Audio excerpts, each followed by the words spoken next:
咁另外酵素媽媽啦，咁基本上如果係成熟嘅環保酵素咧，有酵素媽媽就唔會有白膜嘅。咁其實咧做大桶嘅人咧，我哋好多時係好崇拜呢個酵素媽媽，因為佢真係可遇不可求。而酵素媽媽嘅功用係極度之大嘅，非常之大嘅功力嘅。咁所以有啲人咧就會做大桶環保酵素咧，佢第2、3個月咧驚佢出現白膜咧，就會一見到白膜就攪一攪嗰個即係成桶裏邊，令到啲白膜咧就溶翻入去原液度，咁亦都可能會令佢容易啲出現酵素媽媽嘅。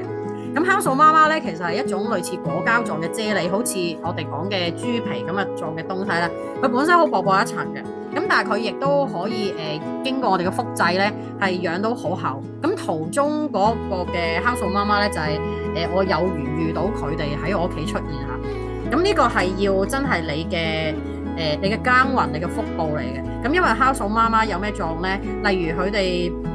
有人譬如糖尿病，咁可能佢皮膚爛晒，甚至乎可能截肢或者要植皮。咁其實咧喺嗰個康復過程裏邊咧，酵素媽媽可以攞嚟敷喺個傷口位嘅，譬如燙傷啊、發燒啊各樣性咧，可以將酵素媽媽咧係敷喺皮膚嘅位置，每日只需要10至15分鐘咧，係幫你消炎啦，同埋幫你做細胞修復嘅。